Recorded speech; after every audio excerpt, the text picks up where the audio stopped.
The Burmese pythons are now considered an invasive species, one that poses a threat to Florida's ecosystem. In late 2023, a trail camera monitoring the wetlands of North Florida captured footage that left veteran wildlife researchers in complete disbelief.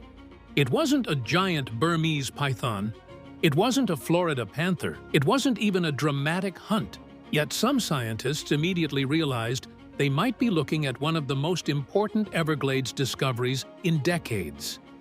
That's because for over 20 years, the story seemed finished.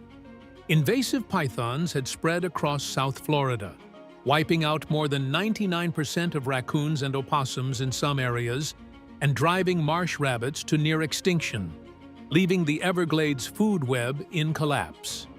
But this footage suggested that something had changed inside Florida's swamps. Something nobody planned, and nobody fully understands. So, what did the camera actually capture? And why do some scientists believe it could change the future of the Everglades forever? Let's dive in. The silent Everglades. The first thing most people get wrong about the Everglades is that it's a giant swamp. But what you're really looking at is a slow-moving river, nearly 60 miles wide, flowing from Lake Okeechobee to Florida Bay. The water is only a few inches deep, yet it spreads across almost 1.5 million acres. For thousands of years, this place served as Florida's most important life support system. And once you understand that, what happened next becomes much harder to believe. As we know, beneath this place lies the Biscayne Aquifer, a huge underground source of fresh water that supplies more than 8 million people. But the biggest reason it has remained such an important water source is what happened above it. For centuries, vast fields of sawgrass and billions of tiny living organisms naturally filtered rainwater before it seeped down into the aquifer. The mangroves and wetlands also helped protect Florida during hurricanes, with every mile of healthy marsh reducing storm surge before it reached the coast. And the life inside it was just as incredible. More than 360 species of birds nested here, including roseate spoonbills, wood storks, American alligators even shaped the landscape by digging deep alligator holes, small pools of water that became life-saving shelters during the dry season. The entire system had been growing and adapting for thousands of years, but then, in the early 1990s, everything began to change. Field biologists who had worked here for decades started noticing things they had never seen before. Night drives that once revealed dozens of glowing eyes, every mile suddenly showed nothing. Roadkill almost disappeared. The bushes no longer rustled with small mammals. An ecosystem that had survived for thousands of years hadn't simply become less crowded. It felt empty. But what could erase one of America's richest habitats so completely and so quickly? It wasn't one natural disaster. It wasn't pollution. It wasn't even climate change. It was something people had willingly brought into Florida, with their own hands, the perfect invader. At first, many people believed they knew exactly when it started. In August 1992, Hurricane Andrew slammed into South Florida as a Category 5 storm, with winds exceeding 165 miles per hour. Entire neighborhoods were flattened, and near the edge of the Everglades, an exotic reptile breeding facility was torn apart. Hundreds of young Burmese pythons escaped into the nearby wetlands. For years, that was blamed as the beginning of Florida's python crisis. But that wasn't the whole story, and it probably wasn't even the biggest one. Throughout the 1990s, Burmese pythons became one of America's hottest exotic pets. More than 112,000 were legally imported into the United States. Hatchlings barely 20 inches long sold for around $10, small enough to fit in one hand. Few buyers realized those harmless-looking babies could grow into 15-foot, 100-pound constrictors. When owners could no longer handle them, many drove to the Everglades, opened a box, and convinced themselves they were setting the snake free. In reality, they were releasing one of the world's most effective predators into an ecosystem that had never faced anything like it. The Everglades couldn't have been a better place for them. Warm weather all year, endless wetlands, and prey that had no idea what a giant constrictor was. Florida's mammals had evolved alongside alligators and panthers. They knew those predators, but a python was different. It had almost no scent, stayed perfectly still, and blended into the sawgrass so well that even trained researchers sometimes walked within a few feet without seeing one. Heat-sensing organs around its mouth let it detect a raccoon's body heat in complete darkness. It could stay underwater for nearly 30 minutes, waiting beside the water's edge. After swallowing prey whole, its organs rapidly expanded to digest everything, even bones and fur. Then came the numbers. Scientists still can't say exactly how many pythons live in South Florida. The USGS admits the terrain makes that nearly impossible. Even so, most estimates range from 100,000 to 300,000 snakes. But the true scale of the invasion wasn't measured only by the number of pythons. It was measured by what disappeared around them. In 2012, a landmark study published in the Proceedings of the National Academy of Sciences confirmed what field biologists had feared for years. Raccoon sightings had fallen by 99.3%, opossums by 98.9%, bobcats by 87.5%. In the hardest-hit areas, marsh rabbits and foxes weren't just rare. Researchers couldn't find a single one. Florida wasn't watching an invasion anymore.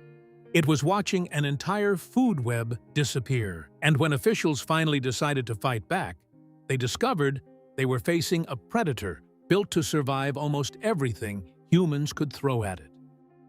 The impossible target. By the time Florida realized how serious the invasion had become, the response seemed obvious: hunt the snakes.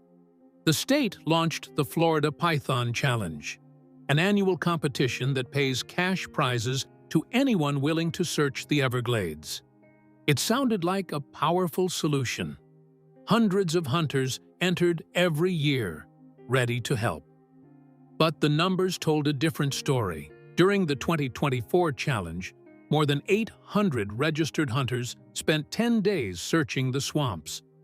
Together, they removed just 195 pythons. Against an estimated population of 100,000 to 300,000 snakes, it barely made a difference. Then, the state turned to professional hunters. Since 2017, professional python hunters hired by the state have removed more than 23,000 snakes. That sounds impressive, until you do the math. Scientists estimate those removals account for less than 1% of the population each year. Worse still, a single surviving female can lay enough eggs to replace an entire season's removals in just a couple of breeding cycles. So researchers turned to technology. Thermal drones seemed like the perfect answer, but the Everglades created a problem.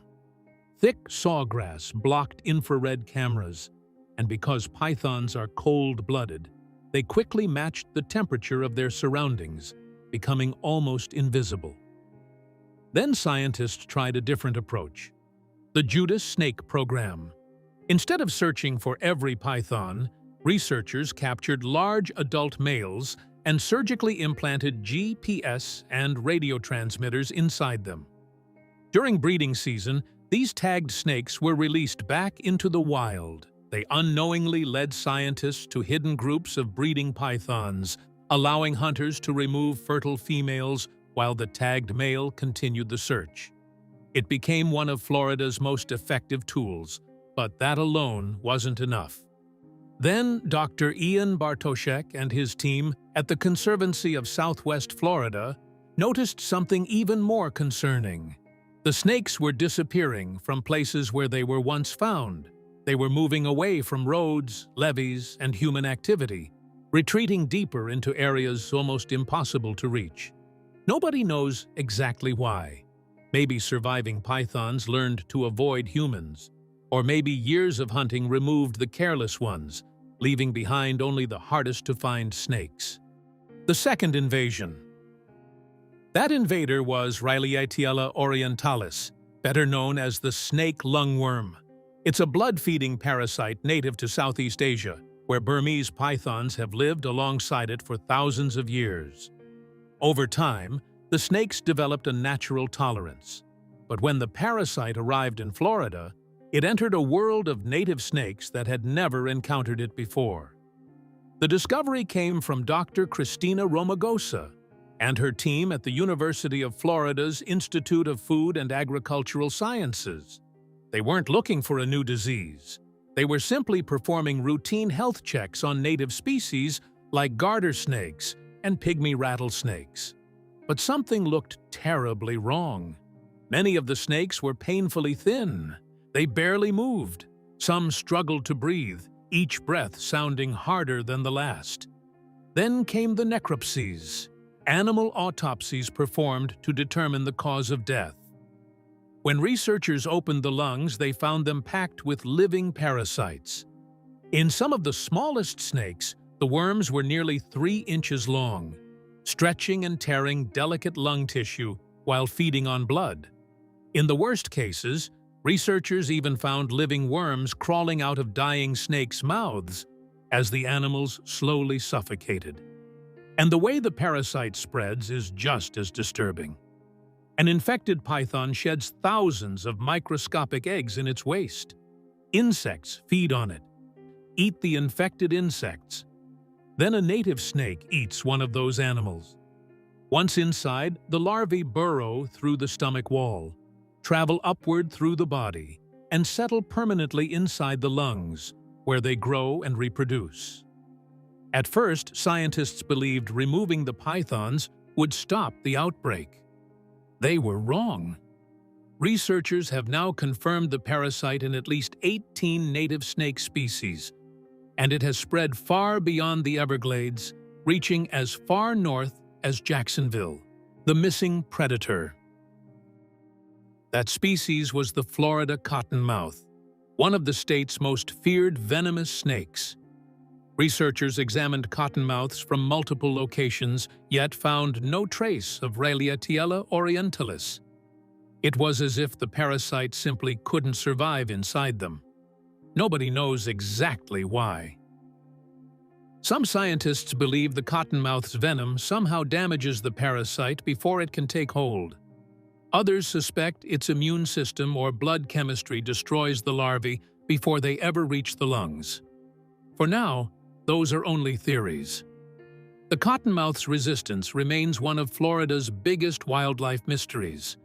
But while scientists searched for answers inside one native snake, they were reminded of another, a predator that had once ruled these forests long before Burmese pythons arrived. The eastern indigo snake, or Drymarchon cooperi, is the longest native snake in North America, growing up to 9 feet long. Its smooth blue-black scales shine like polished metal. But its greatest strength isn't its size, it's what it eats. The eastern indigo specializes in hunting other snakes. Instead of constricting its prey, it pins it down with powerful jaws before swallowing it whole. It can even eat venomous rattlesnakes, copperheads, and cottonmouths because it's naturally immune to their venom. For centuries, it sat at the top of Florida's reptile food chain. So why wasn't it there when the pythons arrived? Not because another predator defeated it, because it lost its home. Eastern indigo snakes depend on underground burrows dug by gopher tortoises to survive Florida's extreme heat and winter cold. As development destroyed habitat and gopher tortoise populations declined, those shelters disappeared. At the same time, more than 97% of the Southeast's longleaf pine forests were lost. By the late 1970s, eastern indigos had virtually disappeared from much of northern Florida. But conservationists refused to let the species vanish. Working with state and federal wildlife agencies, organizations like the Orion Center spent decades breeding indigos in captivity, restoring longleaf pine habitat, rebuilding gopher tortoise populations, and releasing young, microchipped snakes back into the wild. Years of work, thousands of hours, and no guarantee it would ever succeed. Then suddenly, one trail camera recorded something nobody dared expect. The turning point. In late 2023, a motion-activated trail camera deep inside Apalachicola Bluffs and Ravines Preserve captured a clip that instantly stopped one research team in its tracks. At first glance, it looked ordinary, just a few small snakes moving through the underbrush. But they weren't ordinary. They were eastern indigo hatchlings. Researchers examined the footage carefully. These young snakes had no microchips, no identification marks, and none of the signs found on captive bred animals released by conservation teams. They had been born in the wild. For Dr. Kevin Enge, the Florida Fish and Wildlife Conservation Commission biologist who had spent years helping restore the species, it was almost impossible to believe. He watched the footage once, then rewound it and watched it again. According to those who worked with him, he immediately began calling colleagues to share the news. After nearly 50 years, the eastern indigo snake had finally started reproducing on its own in northern Florida. It was one of the biggest conservation victories the state had seen in decades. But while hope was growing in northern Florida, something equally surprising was happening hundreds of miles to the south. Deep inside Big Cypress National Preserve, researchers from the Conservancy of Southwest Florida were tracking a large radio-tagged Burmese python known as Loki. Then, one day, Dr. Ian Bartoszek's receiver picked up a mortality signal, meaning the snake had stopped moving. When the team reached the location, they found Loki's body lying in the brush. Its head was gone. Nearby trail cameras had captured what happened. A native bobcat, weighing barely 20 pounds, had attacked and killed a python several times its own size. It waited for the right moment, struck with remarkable precision, and somehow won a fight that few people thought was possible. Then more reports started coming in. Alligators were killing pythons shortly after the snakes swallowed large prey, when their swollen bodies made them slow and vulnerable. Florida panthers were being observed attacking pythons during exposed water crossings. The final confrontation. Right now, two very different journeys are moving toward the same destination. In northern Florida, eastern indigo snakes are slowly expanding beyond Apalachicola Bluffs and Ravines Preserve, reclaiming parts of the range they lost decades ago. At the same time, Burmese pythons continue pushing north from South Florida. Warmer temperatures and connected waterways are helping them spread farther than before. According to monitoring by the Florida Fish and Wildlife Conservation Commission, the ranges of these two giant snakes are gradually moving toward each other. Sooner or later, they will meet. And what happens then is anyone's guess. On paper, the eastern indigo has several advantages. It's fast, incredibly determined, and built to hunt other snakes. Its powerful jaws allow it to overpower venomous species that most animals would never dare attack. But a full-grown Burmese python is unlike anything the indigo has ever faced. It can outweigh an indigo by several times over, wrapping its muscular body around prey with crushing force. And unlike rattlesnakes or cottonmouths, a python doesn't rely on venom. The indigo's natural immunity offers no protection here. But that future fight may never happen. So here we are, the old Everglades, the one that existed before the python invasion, is gone. What exists now is something entirely different. An ecosystem trying to find a new balance while every side keeps changing. Even wildlife experts admit there are no reliable models that can predict how this story ends. And that may be the most surprising discovery of all. What do you think happens next?